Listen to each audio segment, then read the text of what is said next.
to share this on the YouTube, share the link for that so that other people can join as well.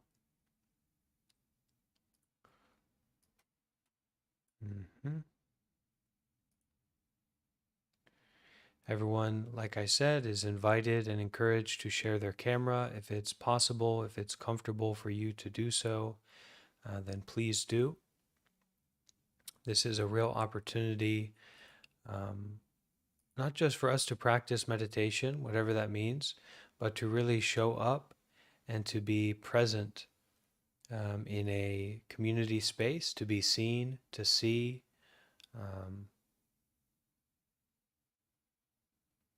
to feel a sense of comfortable vulnerability. It's also good. So turning on our camera and being seen is helpful in that.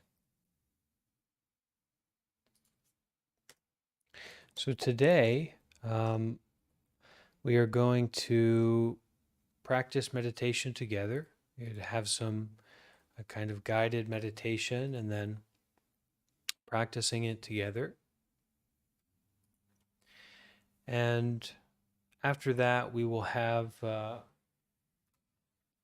will share a little bit of a reading, something that I've been working with, studying recently on the topic of the Zen. And so we will listen to that deeply after we practice meditation. What's important right now, before we begin our practice, is to bring up a sense of your intention in being here. So, why are you here? What is you ask that to yourself. Don't get that answer from anyone else, but ask to yourself at this moment, why are you here? What's your reason for being here?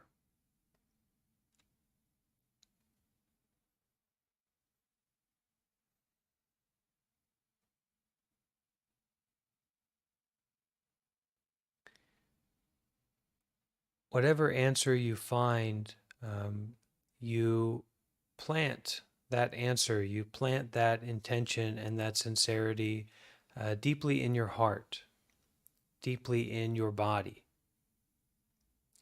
So this is a time to follow through with our intention. This is a time to show up continuously, consistently, and having a clear intention, having a wholehearted intention is going to support you in doing that. So we bring this intentionality, this depth of sincerity to our meditation practice. You can also bring into this practice an understanding that this is your life. And most of that, this is your life, doesn't really have anything to do with me speaking or what I have to say or my guidance. It doesn't have so much to do with the thoughts that you have about your life, but it's this experience right here, right now. And our practice of meditation is showing up to wholeheartedly, fully, that experience of our lives, which don't exist in the past, don't exist in the future. But it's kind of unfolding, it's kind of happening right now, and it's a unique, curious experience that is very revelatory, has a quality of liberation to it, because it's, we're kind of, in taking a sincere interest in our life itself, we free ourselves from the past and the future by really stepping into this present, this direct lived experience right now. It's almost not fair. It's almost cheating, right? Well, you have to worry about the future. You have to think about the future. You have to figure this out. you have to, worry about. You have to be responsible for your past. You were a mess all day today. You can't just show up and meditate and look at the present, right? But you can, and that's actually what we're doing right now. So there's a quality of freedom to this practice and intimacy in fully being here in the present. That's what our meditation is about. So, with this intentionality, with this sincerity, this intimacy, to step into and to face our life as it is right now, continuously, consistently, we're in the right place. This is an opportunity to do that. So, go ahead and take a moment to adjust your posture, to find your meditation position, whatever that might be. A comfortable and stable position for you to face life, to face your body and mind right now. A little bit of adjustment, make sure that you're comfortable. Most important is comfortable. And second most important is to be upright.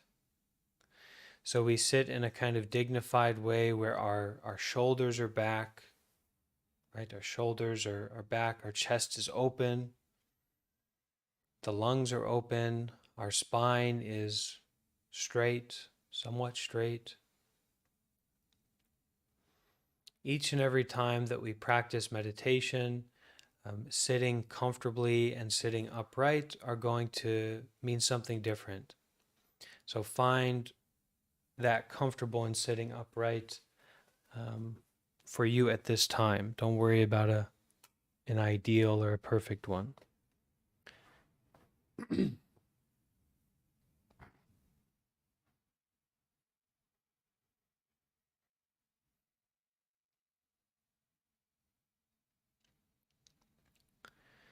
So as you find that comfortable and stable position, you will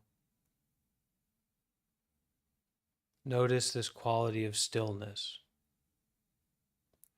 Notice this quality of the body not going anywhere, not doing anything. And in that stillness, you will notice, certainly,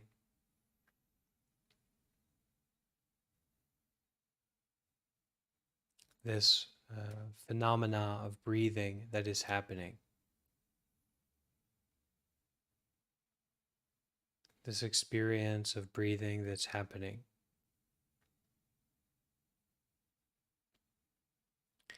And I recommend, rather than kind of focusing on the breath, focus on the effect of the breath on the body.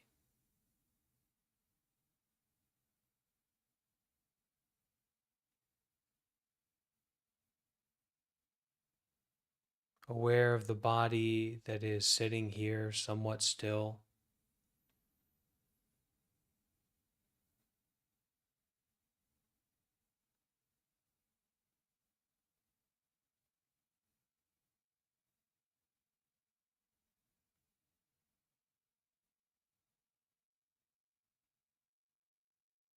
And these sensations that go along with breathing.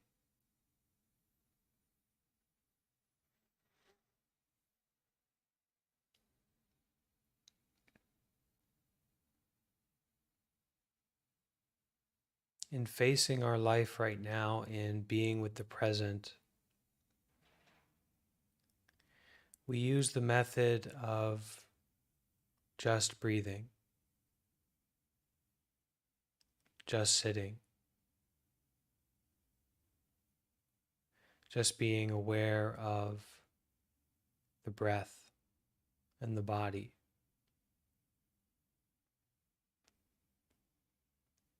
It's very intuitive to rely on, to be with the presence of the body and the experience of breathing.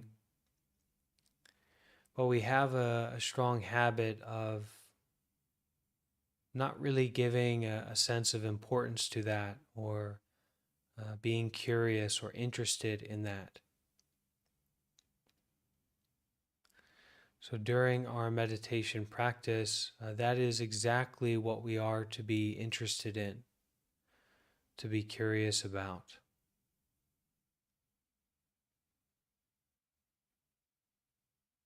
The body sitting here somewhat still.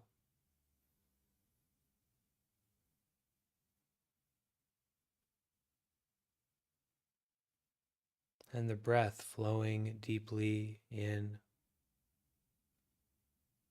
and out.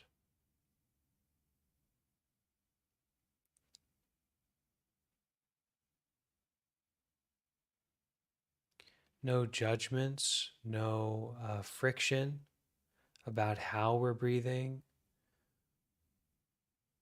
So maybe we feel a tightness in the stomach or the chest.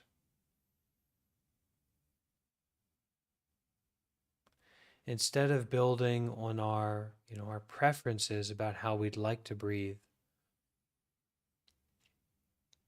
as we look and feel out more and more this experience of breathing, whatever we notice, become more curious, become more interested, become more present with that breathing, that happening.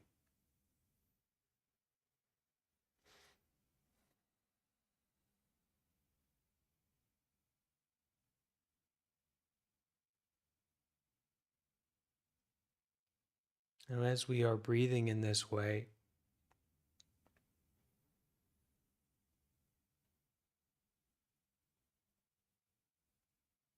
relax, come to this state of accepting and allowing the body to be the way that it is right now.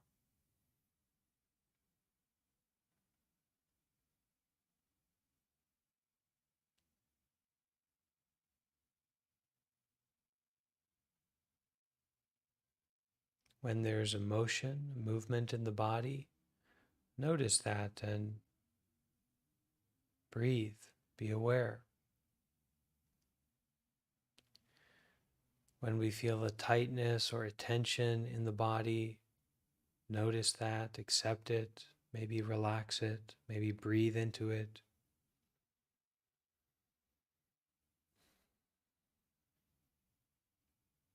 Continue to really be curious and interested in the breath flowing in and flowing out.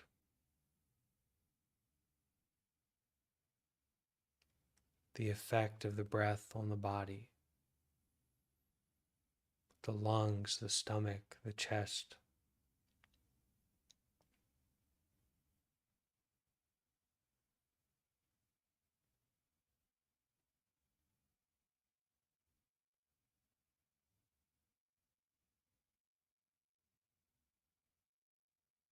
Don't set up any goal or expectation or judgment. This will only be a barrier. This will only be another knot that you'll have to untangle.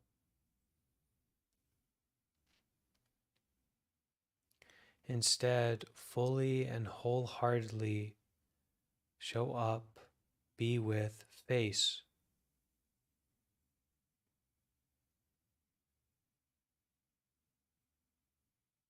the breathing, the body, just this experience without getting tangled up.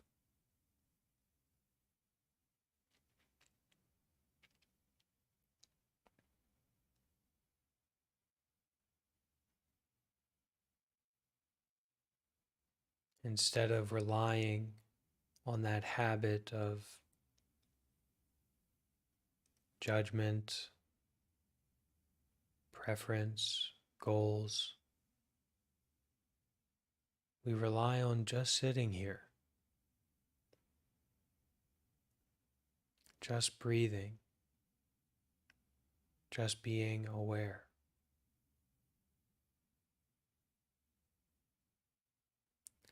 And it's not that we make some kind of development or progress in just sitting here, just breathing, just being aware. It's that we notice when we get tangled up.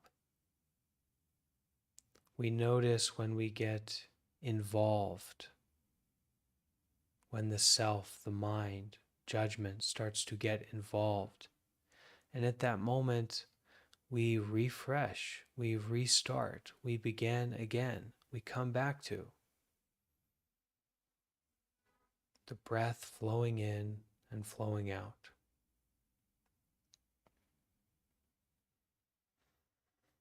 Just sitting here, just breathing, just being aware.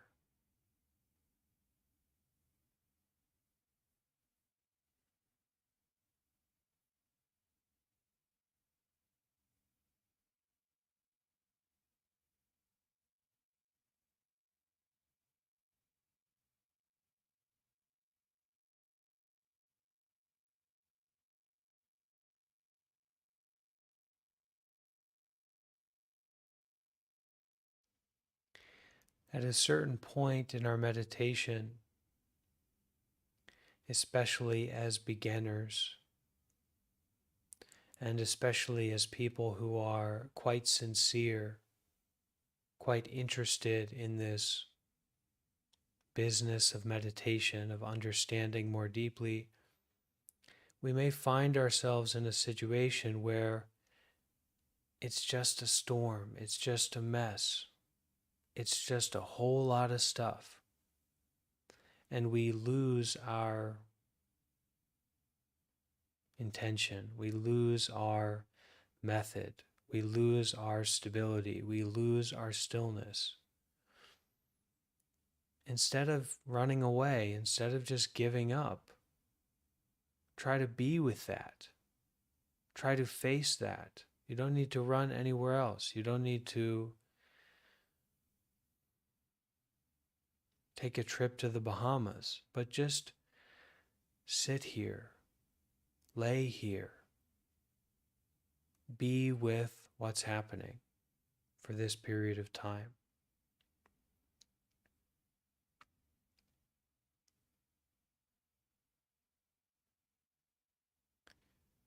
Just sit.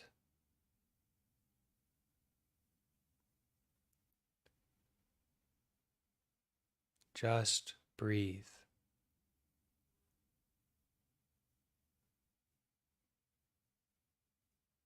Just be aware.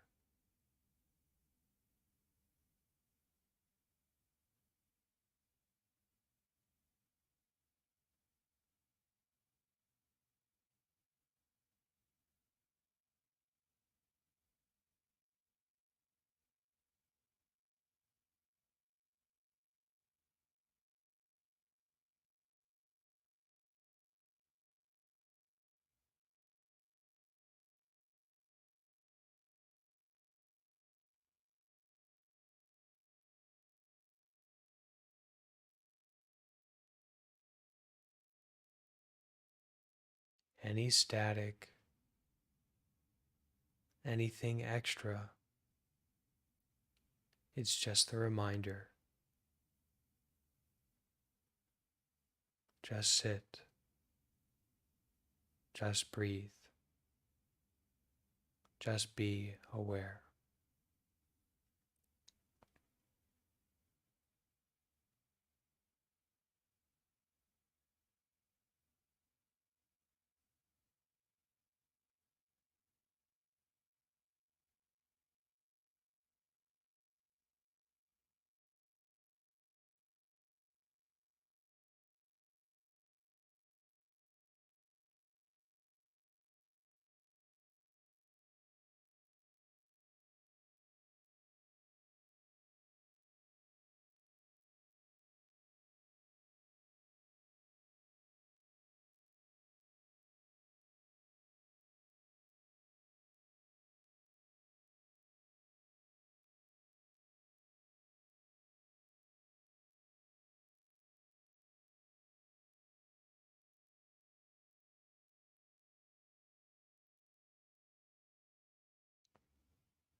breathing in a natural, simple way.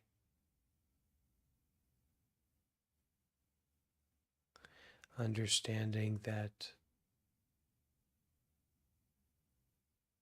whatever comes up, whatever we experience during this time,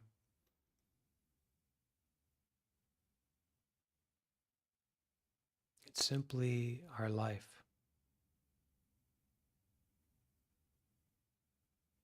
And instead of getting tangled in life, notice it, become aware of it, and return to facing, return to being with, just sitting, breathing, and being aware.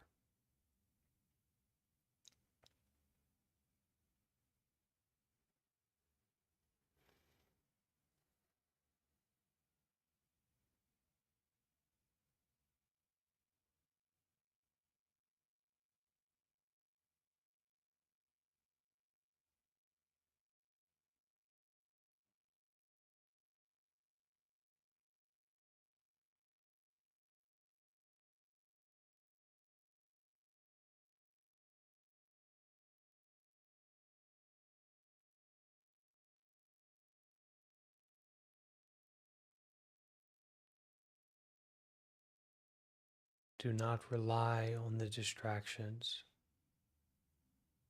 Do not rely on the mental or physical phenomena. Rely on you just sitting here, just breathing and continuing to be aware. You're not rejecting anything. You're not trying to get something.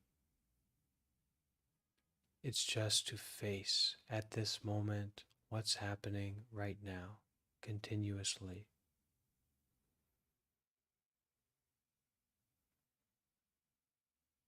Breathing and being aware.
Remembering that the point,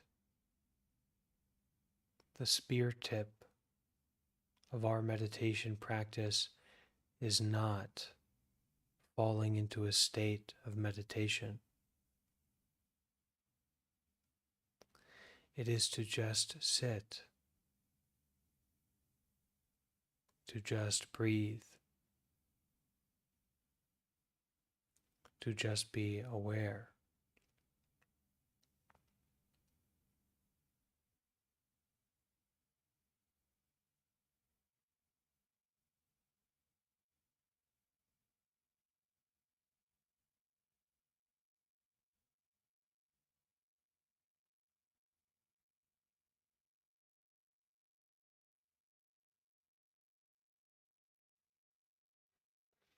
As we breathe sincerely and wholeheartedly, we can feel the breath filling our body with awareness, with presence, so that in this just sitting, breathing, and being aware, we can have this experience of the whole body sitting here right now.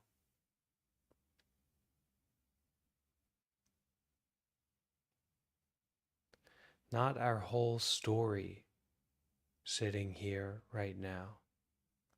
Not our whole idea of the body, ideas of the past and future here right now, but the whole body just sitting here right now, breathing and being aware.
Don't know, just experience.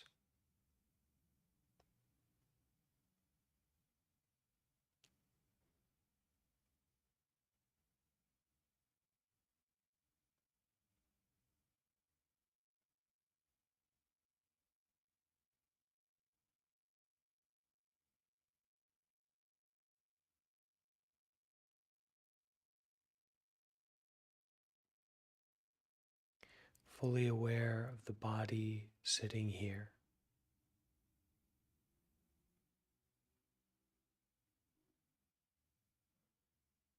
Fully aware of the body just breathing.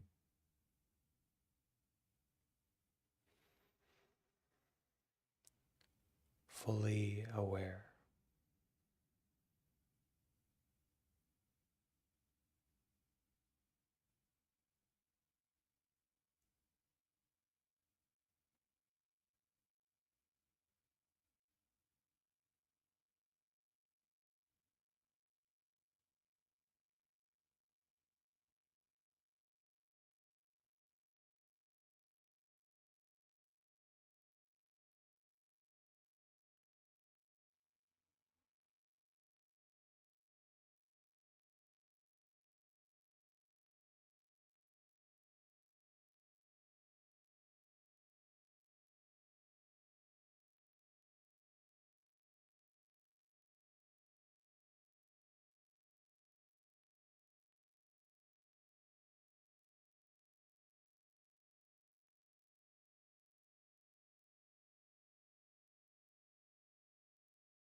Although you may experience some sleepiness or getting lost in thought and memory, stay close to this method, to this wakeful state of breathing and being aware. The whole body sitting here.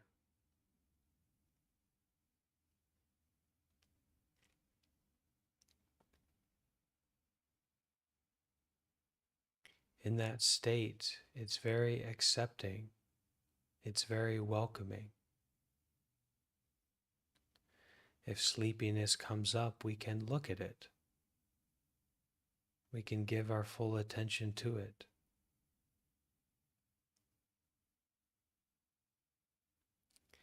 If a strong idea or sound or physical experience comes up, from this place of being aware of the body and breathing, we can look at that. We can face it, whatever it is.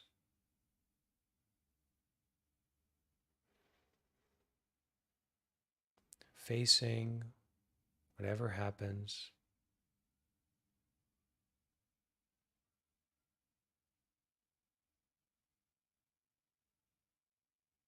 Restarting, refreshing, beginning again to just sit, breathe, and be aware.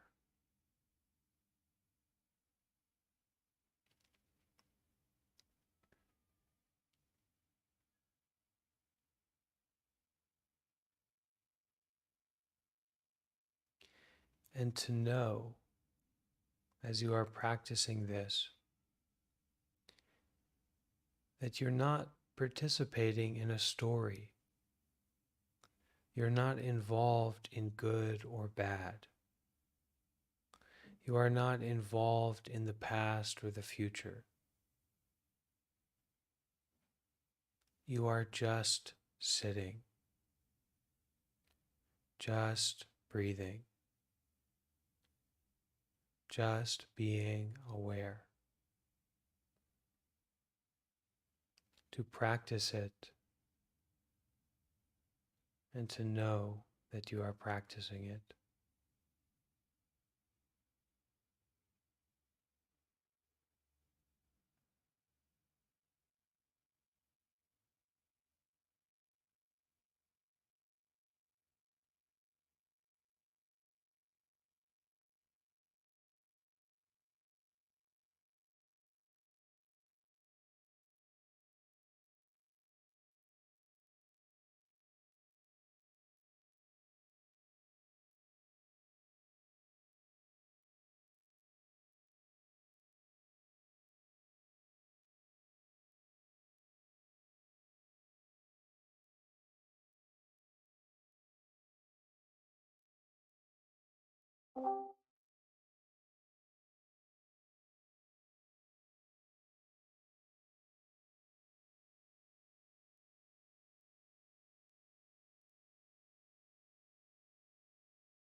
Opening the heart, deepening the mind.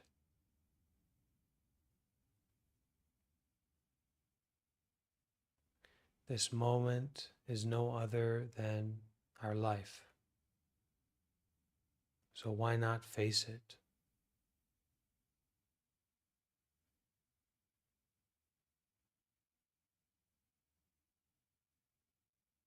Why not be fully and totally with it at this moment?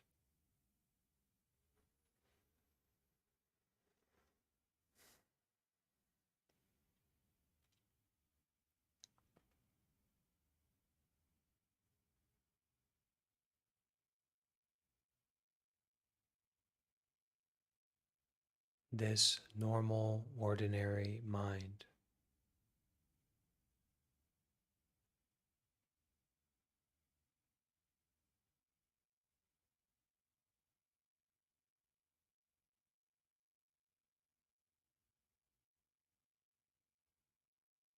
Gentle, caring, but also a willingness to endure and to come back, to return, to face, to stay with our meditation method, that is, just to sit here at this moment, just to breathe and be aware.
I will read a few words from Zen Master. Please continue to practice and listen from this place of just sitting, just breathing, just being aware.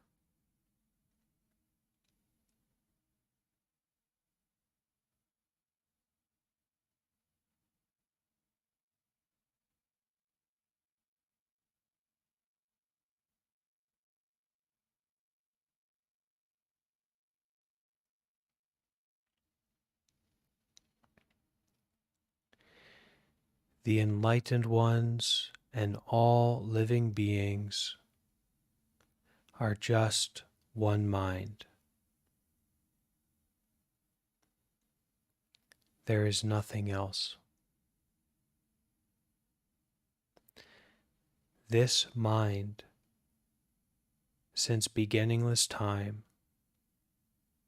has never been born and has never died.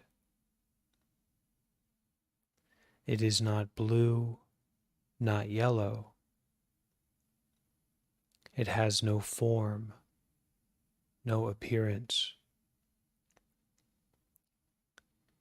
It is not in the realm of existence or non-existence. It does not count as new or old. It is not long, not short, not large, not small.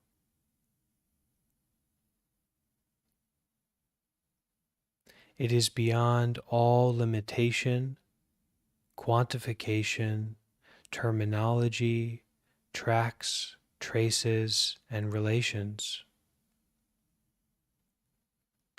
This very being is it.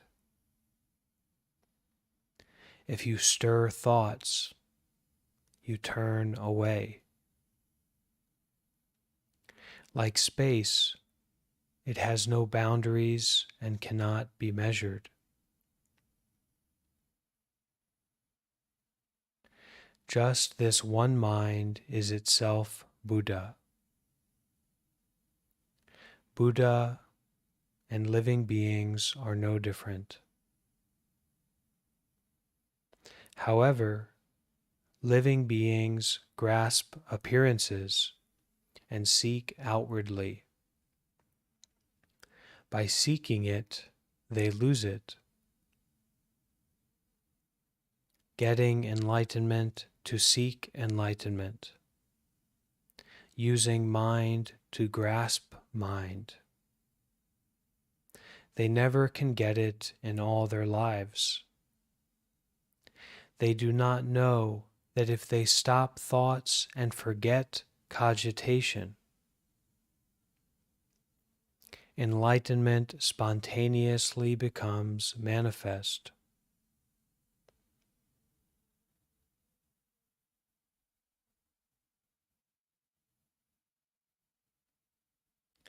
People who study Buddha's teaching in the present time should seek real, true, direct understanding for now. If you attain real, true, direct understanding, you are not affected by birth and death, free to leave or to stay. You do not need to seek anything extraordinary. The extraordinary will come of itself. Followers of the way. Past worthies, since olden times, all had ways to develop people. As for what I point out to people, it just requires that you do not take on the delusions of others.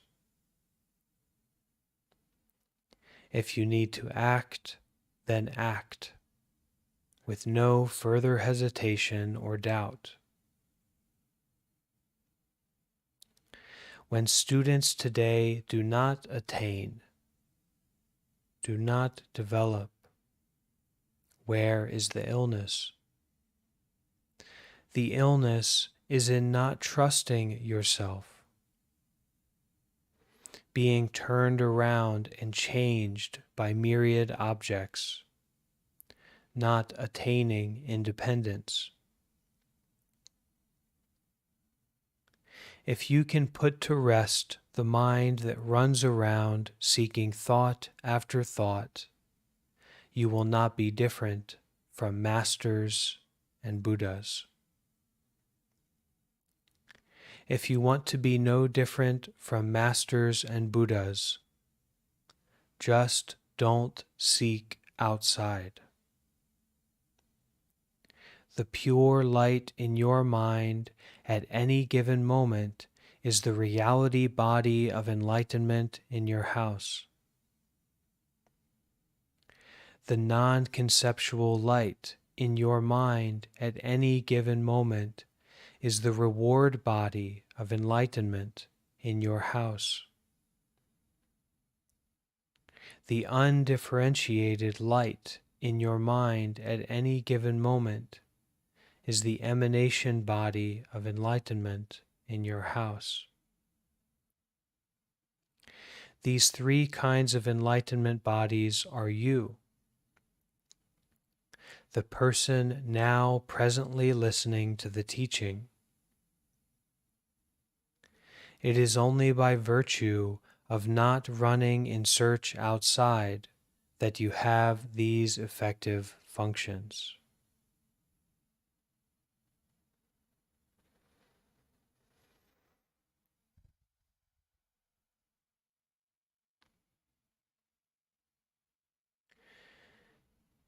In this way, as we hear the sound of the bell, take it as a momentous invitation to see the enlightenment in your own mind at this moment. Take this sound of the bell as a momentous invitation to just sit, to just breathe, to just be aware, without being turned around by thoughts, without seeking outside. Just this normal, ordinary breathing and being aware.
So at this time, we can open our eyes if they are closed.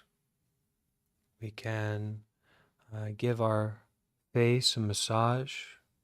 We can massage our head and our neck, stretch out the body.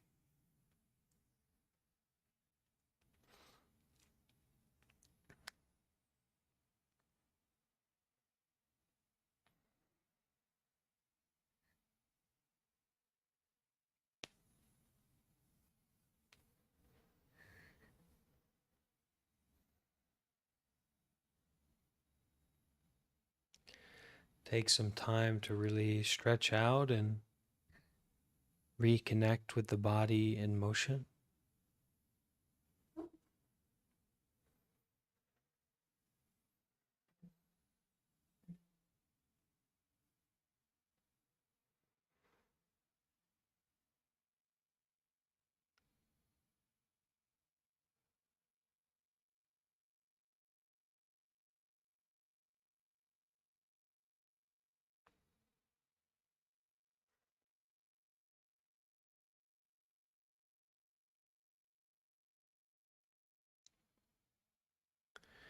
We can roll our head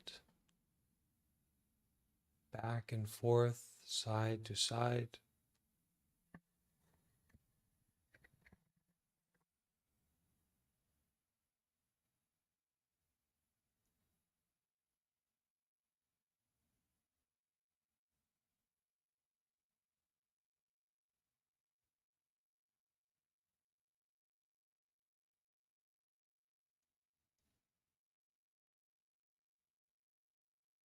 In one direction and then the other.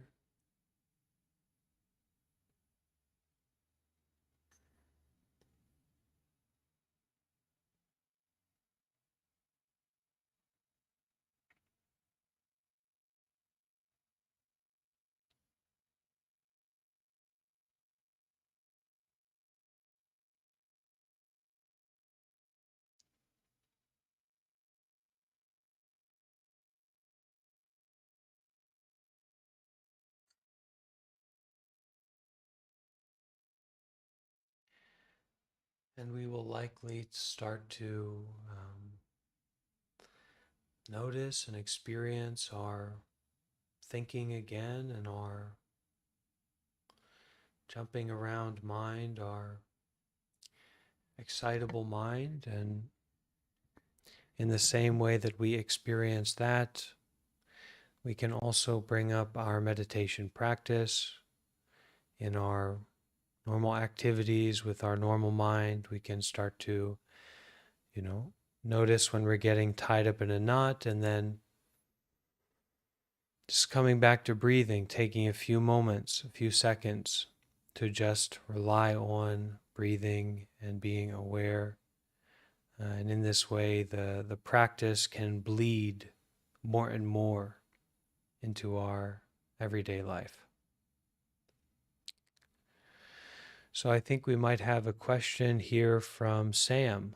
Sam, is that right? Do you have a question?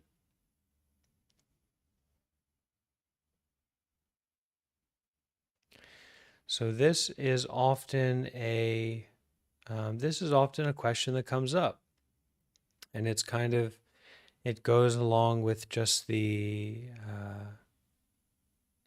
natural qualities of our mind. Really, the title of the text is not so important. The content of the text is not so important. What is really important is your mind, and to continue showing up to a meditation practice, to continue showing up, to really facing it, to really being with it. That's what's essential. That's what you're kind of actually looking for. So that's what I recommend to everyone, because we hear a quote or we hear a flavor that we like. Where did you get that bubble tea? What's the address of that coffee shop? What kind of recipe did you use for that matcha? I want to have that again. It doesn't. It doesn't work like that. We can't just, even that matcha or even that special coffee, we order it again and it's not quite the same. It doesn't have quite the same pungency and richness, because what we're actually experiencing is our mind at that time. And to find that again, or to experience that again, you don't need to go looking for it. It's right here in front of you. And in showing up again and again to your meditation practice or to your journeying, maybe you visit a meditation center. It doesn't have to be here. You don't need to show up here. We'd love to have you. But you show up and you practice in that way. And that's how you'll get that experience of the mind, or you'll notice that special meaning, that special flavor is the flavor of your normal, ordinary mind. We just don't notice it. We don't recognize it often enough. But when we show up to practice meditation, we're continuously noticing it, and then certain effects can happen, certain changes can happen. That was the long answer. The short answer is that this is Chan Instructions by Thomas Cleary.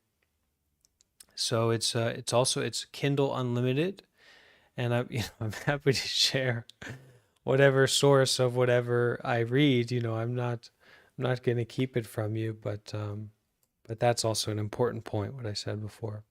So Chan instructions, and if you search on Amazon for that, you should find the Kindle version of it. Okay, thank you for your question, Sam. Someone else Thank like, you. yes, someone else have a question or maybe want to share about their meditation experience today?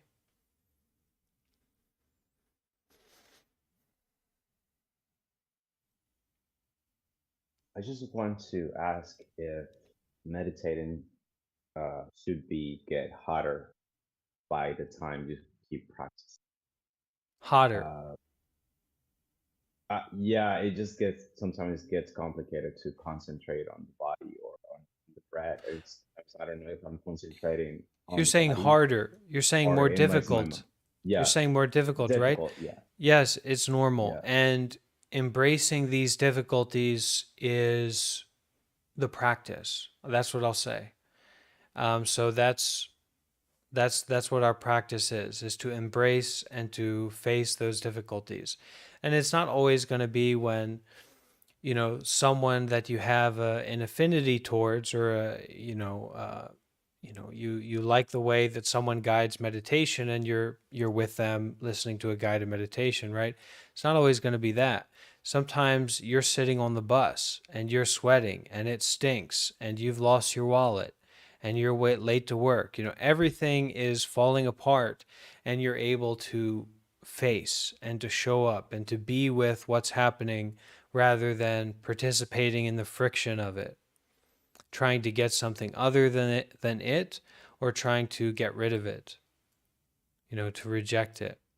So in meditation, we're learning that. We're practicing that. So yeah, the body can get more uncomfortable. The mind can begin to um, try to interfere or become excitable because we're going deeper. Our presence is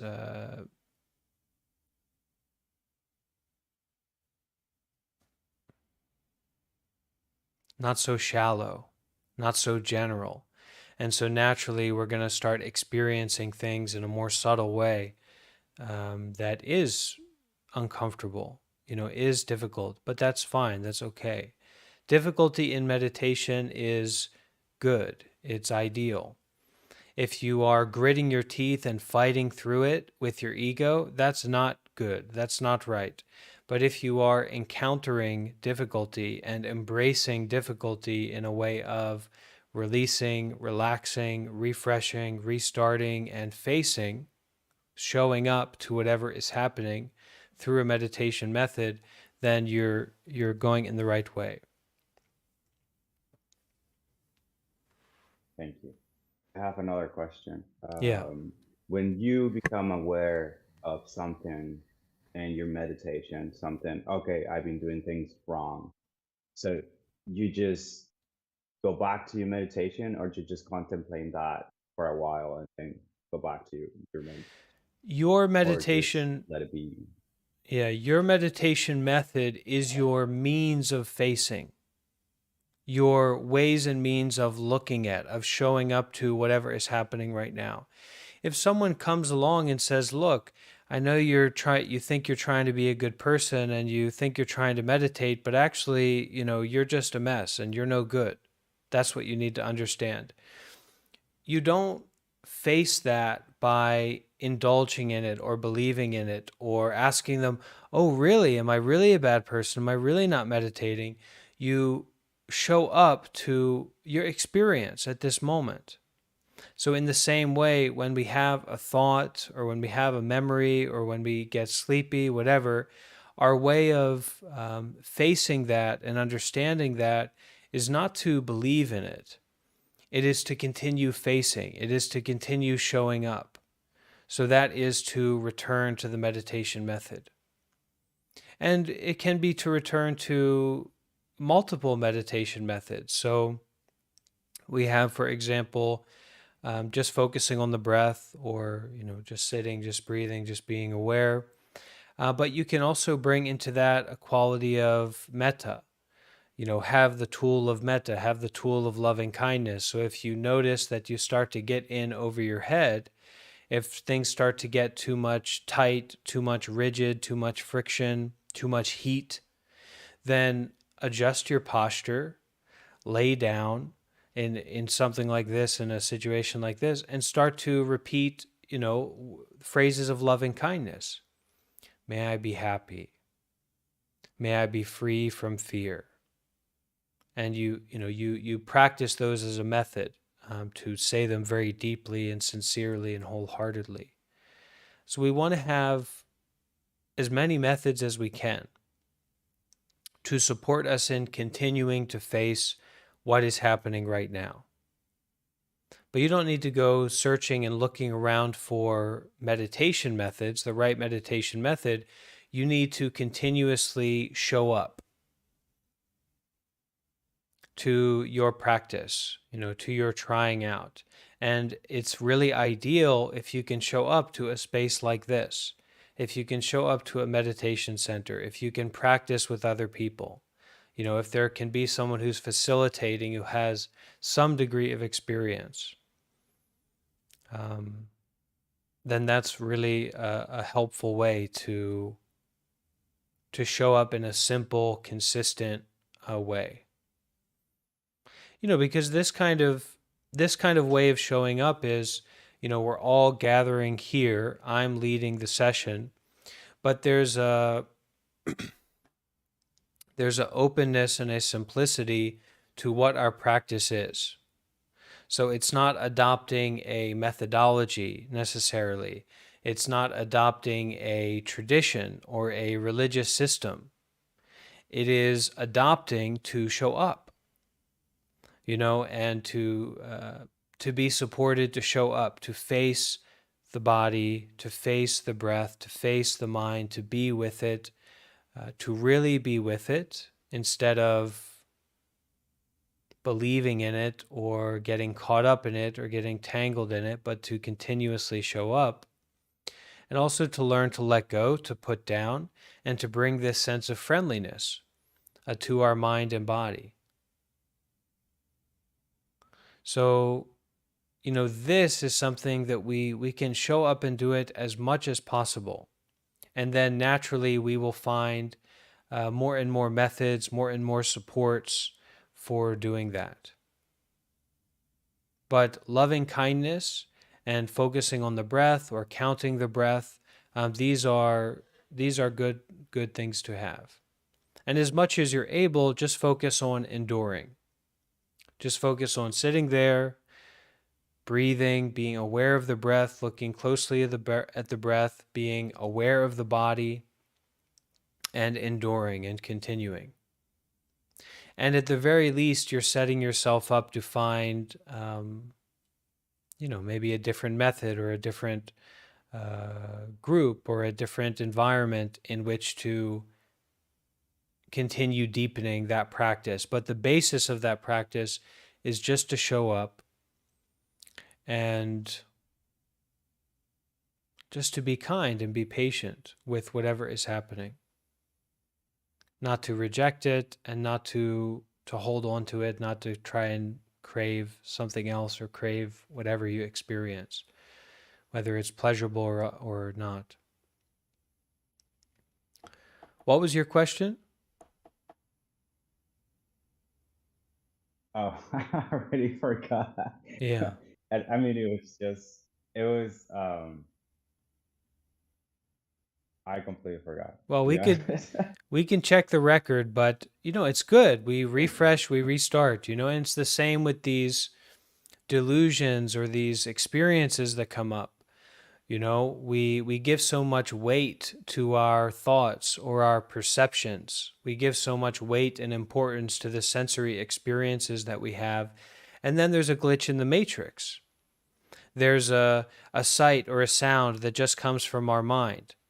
Now we can either spiral into psychosis and paranoia and confusion, or we can just be aware, refresh and restart. And that state, that experience, that glitch, who cares? I mean, it's just another experience and it's fundamentally temporary.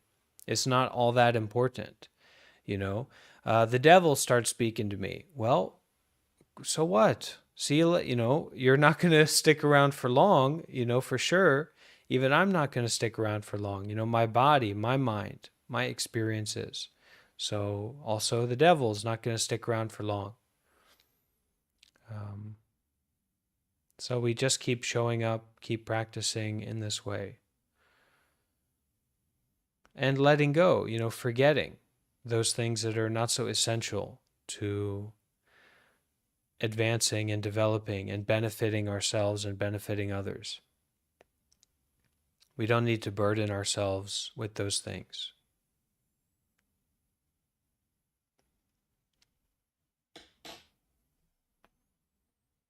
Hi, Bante.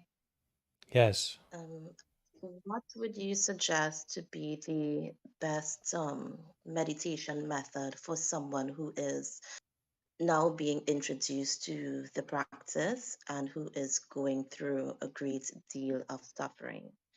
So I just invited my brother to join our group. I'm hoping he makes the 9 p.m. session tonight, and he's just in a really bad place mentally. So the contemporary going to church and praying, it's not working out for him. So I suggested to do what I do, which is meditation. But I'm wondering what would be the best method for him to begin with? Would it be the breathing exercises or the metta? But he has a lot of anxiety at this point. Yeah, showing up is the big thing. It's just like when we're locked in a room, or we lock ourselves in our room and we feel depressed or we feel anxious or we feel, we're so miserable. And then somehow a friend comes along and takes us for a walk or takes us out, right? And it can be the most superficial kind of thing, but we go out and then we feel refreshed after we get through those initial stages of awkwardness or uncomfortableness with intimacy, of being outside, of being seen, of seeing. We feel refreshed. So it's the same with meditation, and dealing with whatever sufferings is just to show up.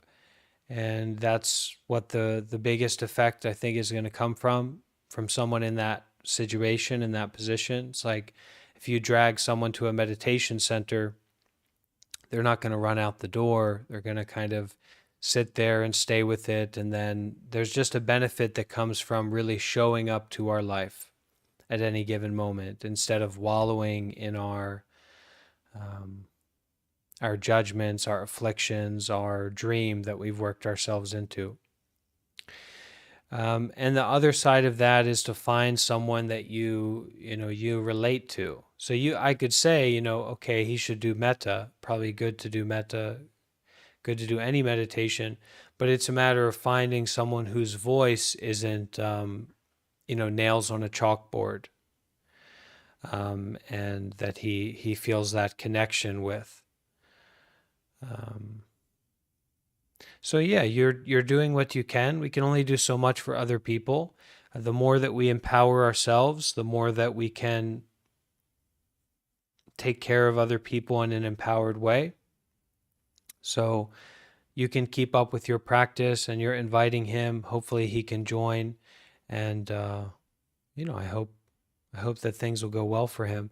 But you can try to, when you're with him, try to show him some different Dharma talks or different teachers like Ajahn Brahm or I'm happy to have a call with him if he's willing, and we can see if we can find something that he likes or that he has an appreciation for to start bringing that into his life. Thank you. Yeah. Hello, I have a question. First of all, thank you for this amazing community. I've been here around for a while, and everyone, I'm so grateful for having you around. Um, um, I don't know how to express the question. I've been practicing for more than 3 or 4 years. Have found peace in many ways, but I still I'm losing myself into some desires which I cannot separate if they're biological or sentimental. I mean, like for example, I'm going well for a couple of months, then I relapse into a night of using something or having some sexual desires. When I'm meditating, of course, every time I can feel better and forgive myself, and I have worked a lot on this. But it's like I don't, I cannot separate what is biological desire and what is emotional desire. And if I have to control them or just observe, and while meditating, are they going to go? And what is what? I mean, I'm so confused. I You mean, don't biological, you don't need to yeah. be confused about this. It's restraint is better. Restraint is better. That's it. So, how do we get acquainted with restraint? That's the question, because you have to take it on faith. I mean, I take it through experience, and I'm still, in that journey, in that practice of trusting that experience and going more and more in accordance with it. So, let me pull up this poem here to share with you. Give me one moment.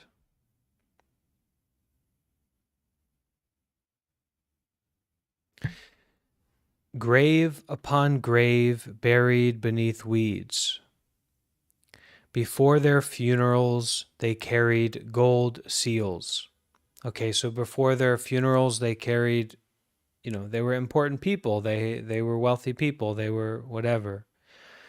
So grave upon grave buried beneath weeds. Before their funerals, they carried gold seals. They got what they want, and they were important.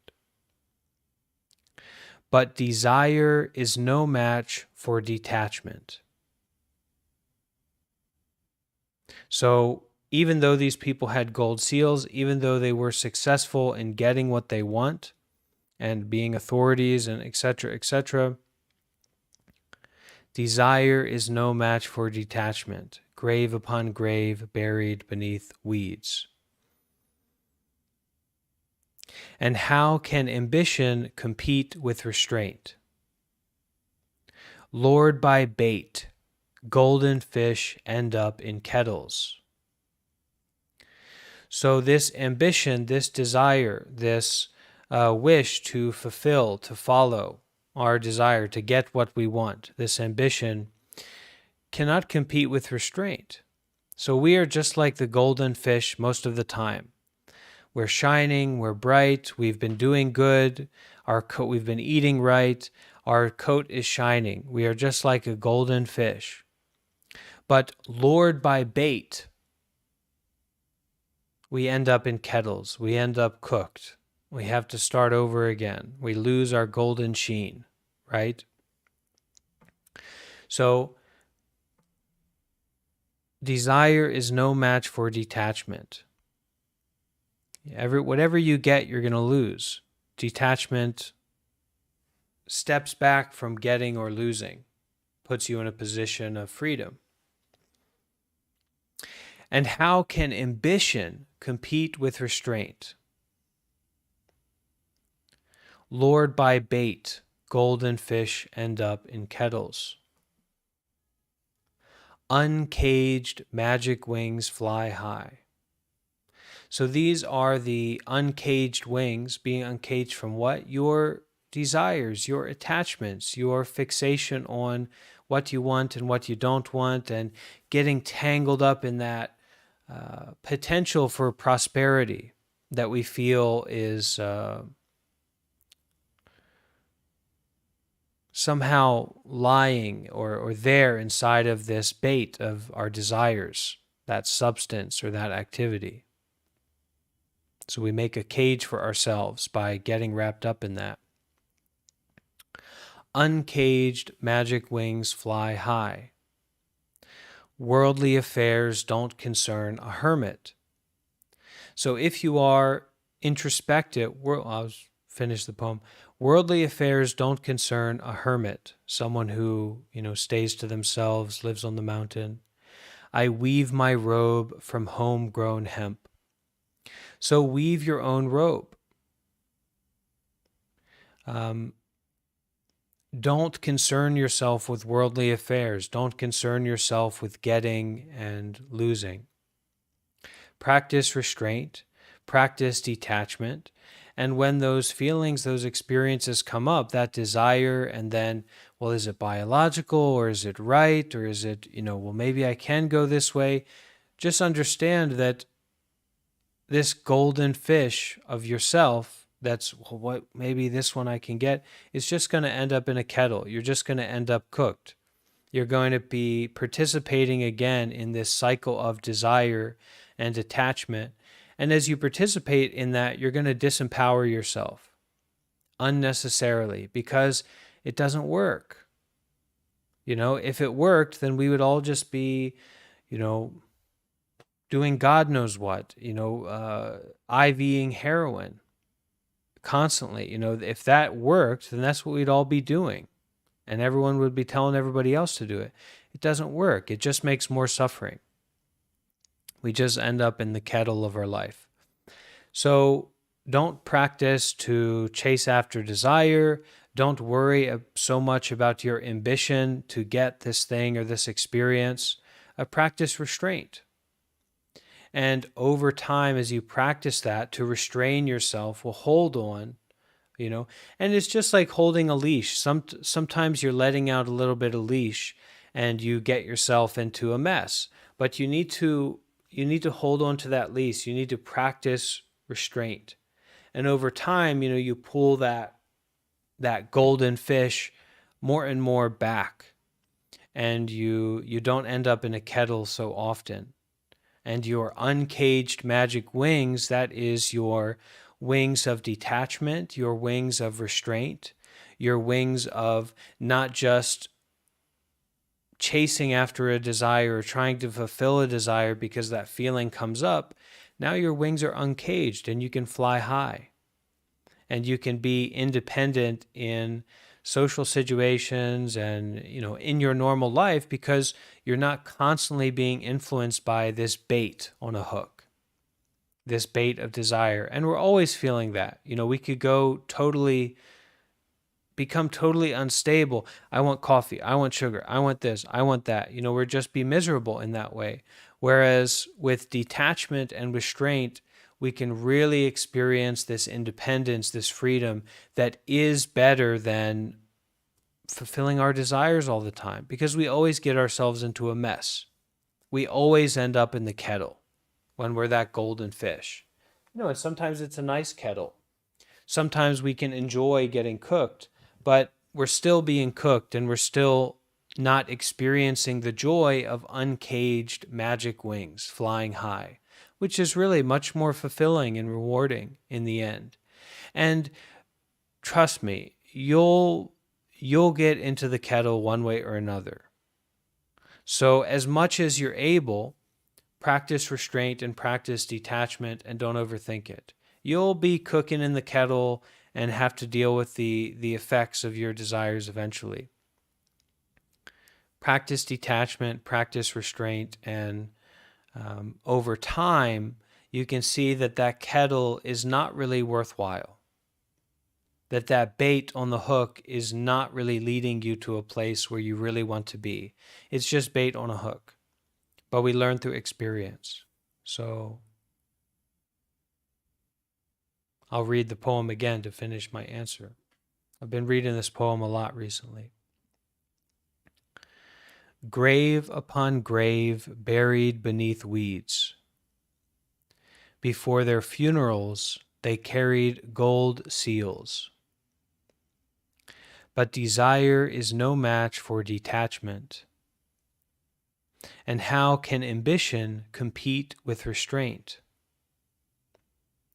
Lured by bait, golden fish end up in kettles. Uncaged magic wings fly high. Worldly affairs don't concern a hermit. I weave my robe from homegrown hemp. We can also say hermit as someone who's willing to renounce, someone who's willing to let go. Okay? Yeah. Thank you for your question. Thank you. Yes. Weaving one's robe with homegrown hemp can mean they weave their own ambitions or they let go of their own ambitions. No. They weave their own. What it Oh, means is that you are finding your self-direction, you are finding your fulfillment from inside, inside. from your Right. own activities, from your own detachment and restraint, your independence rather than your dependence upon conditions, other people, Right. getting what you want, avoiding what you don't want. No, well, that's precisely what I was saying. Oh, the it comes from within. Whatever it is, it comes from within. yes. And in this case, that would be what we wear, what protects us, what keeps us warm, what keeps us safe.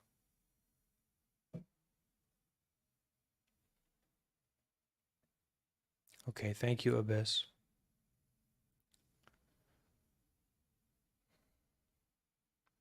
Anyone else have a question or want to share their experience?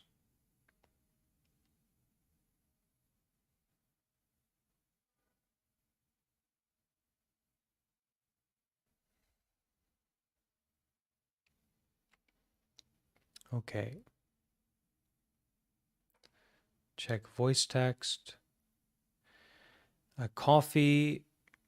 Bree says coffee is a worm on a hook. I mean, coffee. I also like coffee. It's just two a day is that's probably it. If you're having more than two a day, you might need to reevaluate what's going on there. That's that's my feeling on it. In the morning, early afternoon, that's about my limit.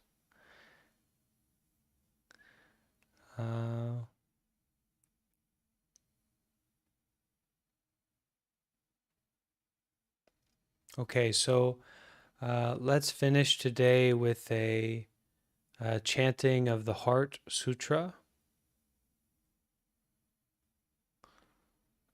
Going to need to find it. It's nearby.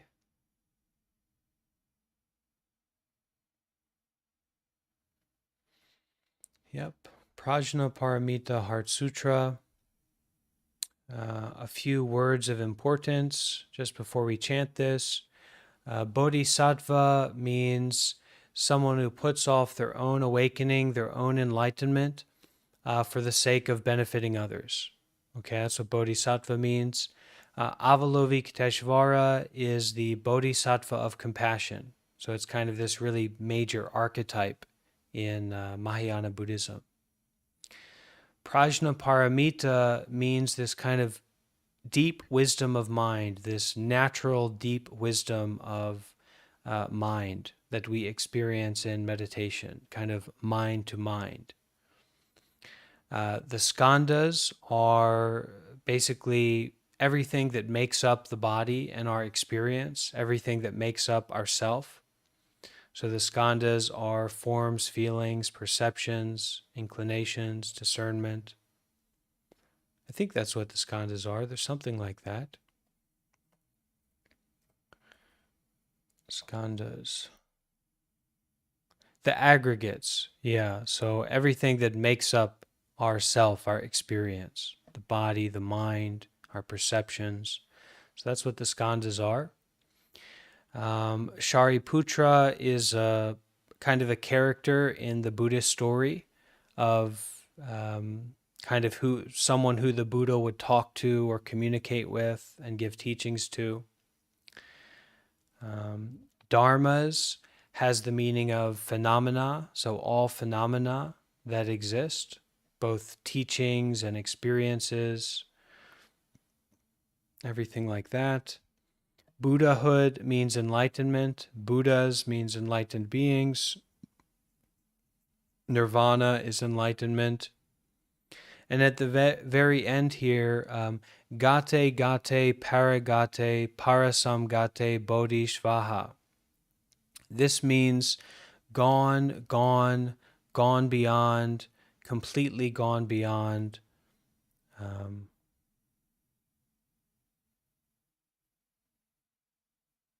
What does bodhisvaha mean? Hold on here. Bodhisvaha should mean something like awake. Bodhisvaha means gone, gone, completely gone to the other shore, the shore of awakening, the shore of enlightenment, awake. Okay, so I will also share the file. If you don't have it, you can put it in front of you and you can try to chant along. Or at least you can read along. I'm going to put it in the voice text.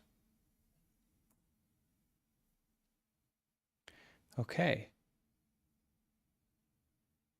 So in chanting, everyone is invited to bring their hands together. That is a kind of a sincerity and a bringing the mind and body together at this moment.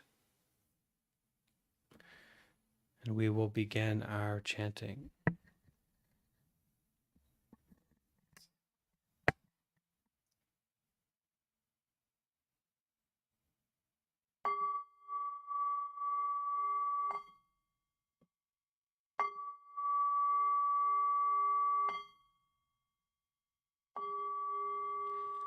Mahaprajna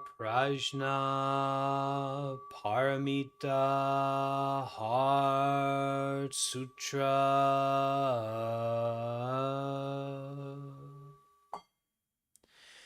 When the Bodhisattva Avalokiteshvara was coursing in the deeper Prajna Paramita, she realized that all the 5 skandhas are empty, thereby transcending all sufferings.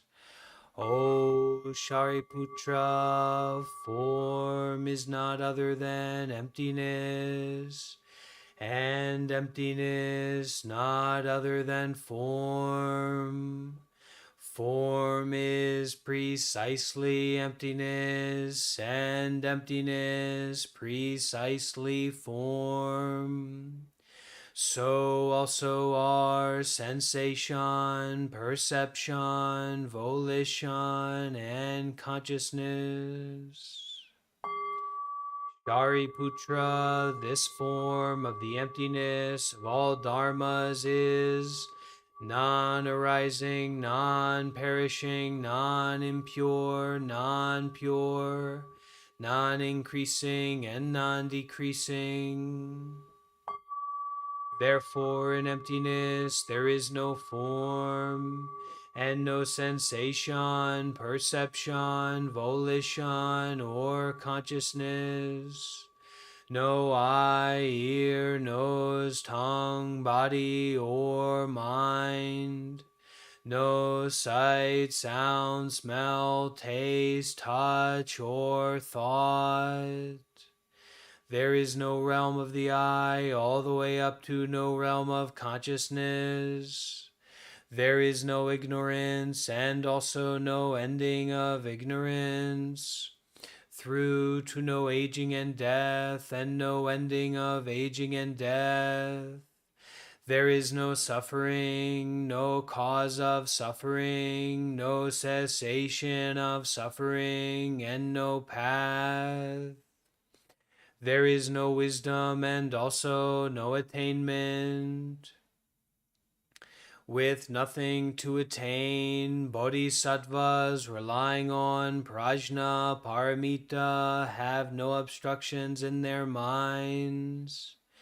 Having no obstructions, there is no fear, and departing far from confusion and delusion, they reach ultimate nirvana. All Buddhas of the past, present, and future, relying on prajna paramita, attain supreme Buddhahood.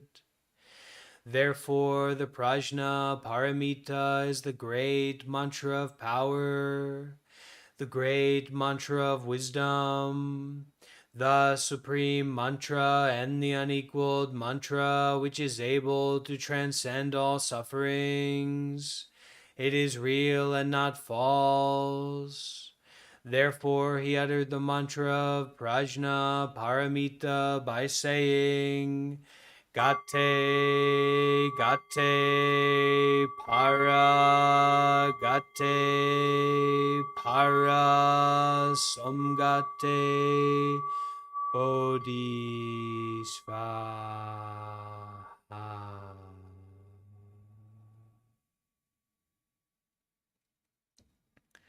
Sadhu, sadhu, sadhu.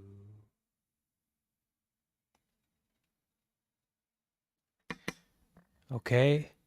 Thank you all so much for joining and participating. Thank you all for your practice.